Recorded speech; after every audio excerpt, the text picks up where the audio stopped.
2,125. That's how many days Mario fans have gone without a new 3D Mario. And at this point, probably the year we're getting another one as well. We're on track to have the longest wait for a new 3D Mario game in history, almost beating out the record held by Super Mario 64 and Super Mario Sunshine, which sits at 2,158 days between their releases. With the lack of a new 3D Mario comes constant speculation about what the next game could be about. The first possibility most people would jump to is a Super Mario Odyssey 2, and really, who wouldn't? Super Mario Odyssey 1 was such a smashing success that it'd be stupid for there not to be an Odyssey 2. Oh. Who am I kidding? It's Nintendo, of course they're gonna be unconventional. Yeah, it's pretty surprising that there's still no word on an Odyssey 2.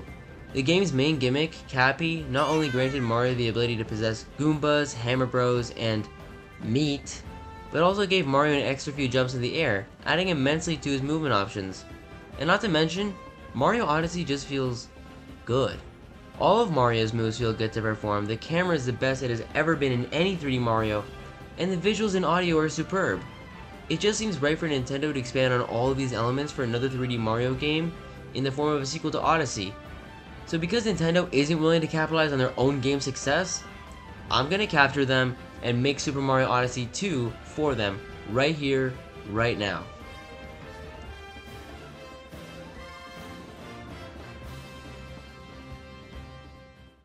First up, let's start with the story. Now we all know 3D Mario games are not known for their story, so really picking the right story here just sets up the theme and feel for this particular Mario game. Mario isn't going to see a semblance of a character arc here. He isn't grappling with some existential crisis or going on a journey to self-discovery. I mean, come on, the Mario movie barely had a story. You're telling me a Mario game will?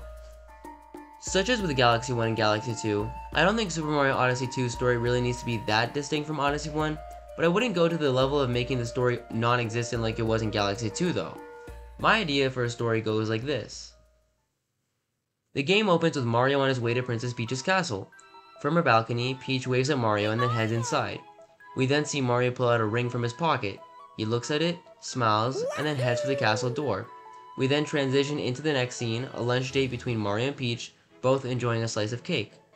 Just as Mario stands up to propose to Peach, the sound of airship propellers can be heard in the sky. Mario turns around and sees none other than Bowser, once again suited up in his wedding attire. Bowser spits one fireball right in between Mario and Peach, separating them, takes Princess Peach, and heads off to the skies. This sets up the ultimate goal for the game, to save and propose to Princess Peach. I think adding the proposal element helps set this game apart from Mario Odyssey 1, and makes it seem so much more important of a journey for Mario. The only problem with Mario and Peach getting married is that it would be pretty out of character for Nintendo to do, as they've always been really ambiguous about their relationship. Either way, my version of the game ends with Mario obviously defeating Bowser, and finally proposing to Princess Peach. And she says... Yes! The credits roll with photos of Mario and Peach, as a beautiful soundtrack plays during all of this, making it feel even more grand.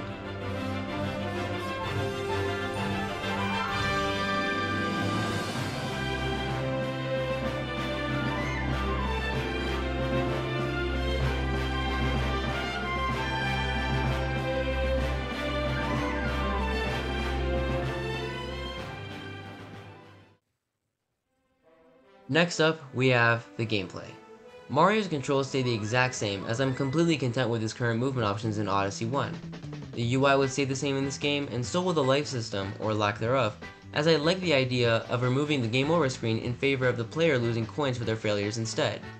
That being said, I would enhance some gameplay features. One thing I'd add to snapshot mode to make it more enticing is to add stamps to the Crazy Cap store that you could buy so you can use them in your snapshots. Additionally, I'd improve Luigi's Balloon World by adding a friend's balloon section, rather than having the player manually enter their friend's balloon codes every time they want to look for their balloons. The big change I make from the first one in gameplay though, is the co-op mode. Open World 3D Mario has been starving for a co-op mode that's actually fun, and I think this would be the perfect time to integrate it. In local multiplayer, the two players are on the same screen at all times. In local multiplayer with more than one console, and online multiplayer however, players each have their own screens so they could be able to split off and look for moons individually to double the search effort. I can see Nintendo letting you play as Luigi with his own Cappy counterpart, or just letting you play as multiple Marios, like in Luigi's Mansion Dark Moon and 3, that made it possible for several Luigis to exist at the same time. This is probably one of my more ambitious wishes, as I see Nintendo just repeating the multiplayer mode in the first game over adding something like this, which is unfortunate. With Super Mario Odyssey focusing a lot on travel through the ability to unlock souvenirs, having brochures for each kingdom, and there being a globe in the game's logo, I think it's only fitting to expand on this travel theme. Perhaps as the game progresses, you can unlock different modes of transport for the Odyssey. The first game only allowed you to fly the Odyssey, but having the Odyssey be the Swiss Army knife of vehicles could be an interesting shake-up to things. It's not like it wasn't at some point either, as seen in concept art for the game. Imagine Mario using the Odyssey, now equipped with massive wheels to traverse some bumpy terrain. What about Mario sailing through stormy, shark-infested seas, or even turning the Odyssey into a submarine to travel the depths of the ocean? Having the player involved with the travel aspect of the game could be so much more engaging than just watching a cutscene of Mario looking out of a window as he travels to the next kingdom. Super Mario Odyssey's weakest point to me is its boss battles. They don't really feel as important as they should, and this is especially true for the final boss fight with Bowser. It's just a slightly more challenging version of the fight with Bowser in the Cloud Kingdom, and it's completely overshadowed by the Bowser capture and escape that followed after you defeated Bowser. Don't get me wrong though, I like a lot of the boss fights in the game. I particularly like the ones that incorporate captures into their fights.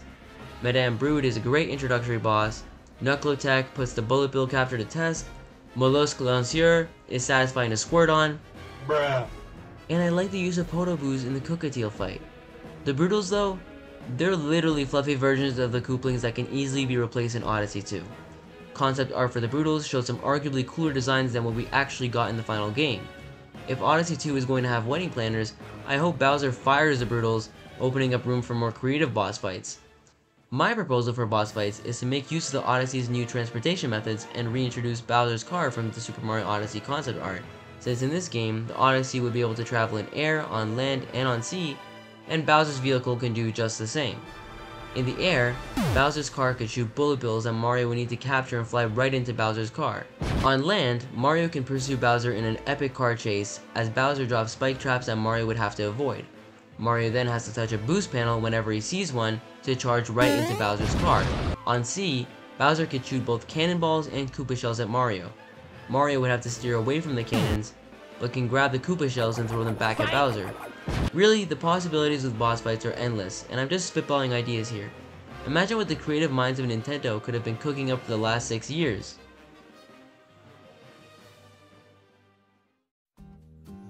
One big improvement Super Mario Odyssey made was its use of coins. Costumes in particular encourage players to collect coins, giving coins actual value in the game other than giving Mario a 1-up. We already have amazing costumes in Mario Odyssey 1, but why not add more? I'll just go through a few potential ones here. A Yoshi costume that can come in all the different Yoshi colors, a Donkey Kong costume, a Toad costume that, like the Yoshi costume, can come in a variety of colors, a Toadette costume, a Bowser Jr. costume, an old cartoon Mario costume, a wizard or witch costume, new variants for the boxer short costume. In particular, I would love to see the bricked up shorts, a pilot costume, a Mario riding Yoshi costume, a classic Luigi costume, a soccer costume that could also be based on his striker's outfit, a flying Mario from Super Mario Galaxy costume, a Link costume that could be based on his classic or Breath of the Wild designs, a vampire costume inspired by Vampire Waluigi from Mario Kart Tour, all 7 Kooplings as costumes, a pajama costume based on the one from Super Mario Bros. 2, a toy costume where Mario would look like a plasticky action figure version of himself, and a referee costume based on Mario's appearance in Punch-Out! Now, I debated including the likes of Fire Mario, Ice Mario, and Tanuki Mario because I know us fans would really love to see those costumes because they seem like no-brainers. But at the end of the day, I decided against it because it could cause confusion amongst casual players when these outfits don't give Mario their iconic abilities. And that's kind of the reason why I think they were excluded from the first game to begin with. And yes, I know, I let Flying Mario make the cut, I know. But that's solely because Flying Mario isn't as iconic as the aforementioned costumes. Coming up with captures is sort of a difficult thing to do. Sure, you can list off enemies like Thwomp and Spiny, but really what purposes will they serve in the game? I can't imagine doing anything intuitive with a Spiny capture, and my goal is to come up with captures that have a reason for existing. Then you have captures like Princess Peach, as shown in concept art for the game. Not only was Peach considered as a capture for Mario, but also as one for Bowser for the final boss of the game. And while I have to admit, fighting Peach as a final boss does seem way better than what we actually got, it's just wrong.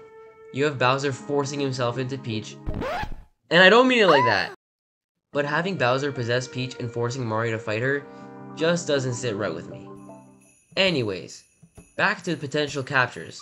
The first two are quite similar in their purpose, and those two are Ice Bro and Frost Piranha Plant. They both shoot out ice balls and can be found in whatever this game's Snow Kingdom may be. They freeze enemies or maybe freeze specific platforms or objects that need to be frozen.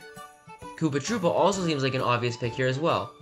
He could work like the blue shell power-up in New Super Mario Bros. DS, where Mario could capture Koopa and use his shell to attack enemies or slide on top of water. Boo would also be a no-brainer pick, letting you pass through certain walls you otherwise couldn't as regular Mario. The only problem is that Boo isn't a physical entity, so throwing a hat at him would just result in the hat falling on the floor. The solution to this problem though is to add Magic Koopa instead. Magic Koopa can use magic to lift heavy objects or move them to create a path over lava. In addition, Magic Koopa can teleport, thereby being able to go through walls, just like Boo. Yoshi may already be a capture in Super Mario Odyssey, but why not have colored Yoshis, each with different abilities? Green Yoshi can perform all the actions Yoshi could in Odyssey 1, Blue Yoshi can inflate like a balloon, letting Mario reach places he never could before like in Galaxy 2, Yellow Yoshi could light up dark areas like caves, and could make invisible platforms visible like in Galaxy 2, similar to Moai in Odyssey 1. Red Yoshi can spit fireballs, similar to Super Mario World, or he can run really fast like in Galaxy 2, allowing him to run up walls. Nintendo can even add more colored Yoshis with even more abilities. While there's a variety of possible capture choices for an Odyssey 2, it's really about if captures serve a needed purpose that makes it a worthy inclusion. Time to get to what we've all been waiting for, kingdoms. For this game, you want to have kingdoms that are distinct enough to be separate from Odyssey 1. I'm going to run through 5 ideas I have for kingdoms, and no, I'm not going to be considering Bob-omb Battlefield or Delfino Plaza as kingdoms here. I know the majority of people do want these stages to be included, but I'd rather Nintendo focus their efforts on creating brand new maps that will set this game apart from previous entries over bringing back and visually remastering old stages just to tickle our nostalgia bones. The first one would be a Dino or Yoshi kingdom. This kingdom would go hand in hand with my Yoshi capture idea, and really the entire kingdom would be devoted to these Yoshi captures. There will be an abundance of fruits that can be consumed by specific colored Yoshis, and specific platforming challenges that can be done by the Yoshis as well. The kingdom will take inspiration from the brief glimpse of what we saw of Yoshi's Island in the Super Mario Bros. Movie, and the Lost Kingdom from Odyssey 1. The next idea for a kingdom is heavily inspired by Toy Story, Ribbon Road from Mario Kart, particularly Mario Kart 8, and this upcoming indie game I saw a trailer for, The Plucky Squire. Basically, Mario can roam a massive room filled with things you'd see in any middle schooler's bedroom. Toys, a video game console, a bouncy bed, board games, comic books, you name it, it's there. You already know the kid's room is going to be messy, so there's going to be something to do in every inch of that room. There could be an RC track that you can race on, puzzles that need to be solved, and maybe even a mini town of toy NPCs. A toy kingdom will be a really unique addition to Odyssey, as it's nothing like we've ever seen in any of the kingdoms in the previous Mario Odyssey. Odyssey 1 already has the Cowboy Mario outfit, so it only makes sense to have a Wild West kingdom. There's even a beautifully done mod out there called Bon Bones Mountain by Skydorm 1 that captures the general essence of what I'd go for. The Wild West kingdom would be a vast desert with tons of cacti and a central town bigger than Toast Arenas, with a saloon, a bank, and even a jail. Nabbit can make his debut in a 3D Mario here, occasionally stealing coins from the bank that you have to retrieve. Every time you do, you could be given part of the money you brought back to the bank as a reward. To make this kingdom more interesting, there could be a day and night cycle inspired by Bowser's Fury's Storm gimmick, where at night, some of the cacti become sentient and wreak havoc on the town, and so Mario has to help round up the cacti and put them in the town jail. The town would also have a train station, and as a result, a train that occasionally makes stops at the town. If Mario is there at the right time, he can enter the train and find additional moves inside. For all we know, Mario could even ride horses in this kingdom. There's really so many fun possibilities with the Wild West kingdom that it'd be silly not to at least consider it for a Super Mario Odyssey 2. Concept art for the Seaside Kingdom shows a radically different map from the final game's serene setting, as surprisingly, it evolved from an eerie shipwreck aesthetic. I think the developers were really going somewhere with this idea, and I'd love to see a shipwreck kingdom. It looked nearly the exact same as the concept art shows. I like the concept art for the boss for this kingdom, and I like the contrast between a calm resort and a stormy sea haunted with ghosts. The spookiest kingdom we got in Odyssey was probably the Cap Kingdom, and I'm pretty sure the Cap Kingdom wasn't intended to be scary.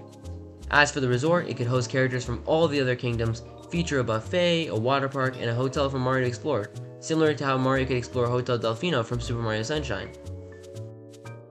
Finally, the final kingdom for the main game would be the Carnival Kingdom.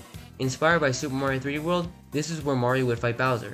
The theme park would have carnival games that Mario can participate in to collect moons, and feature rides like merry-go-rounds and even roller coasters that Mario can actually ride on.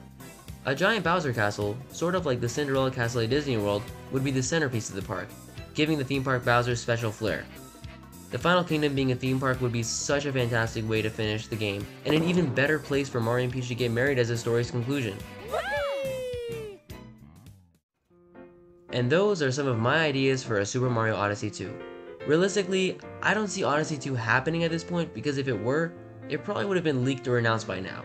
And I doubt Nintendo is creating a brand new Mario game from scratch and calling it Super Mario Odyssey 2, as they probably recycle some of the code and assets of the first game like they did with Galaxy and Galaxy 2. Still, it doesn't hurt to look at what could have been an amazing successor to an all-time great game. Either way, I want to thank you all for not only watching this video, but also my previous one, and giving me immensely positive feedback for that video. It means a lot to me. So I hope this video supersedes your expectations. If it did, please consider liking and subscribing so you can enjoy more content just like this. Thanks again, and blabba away.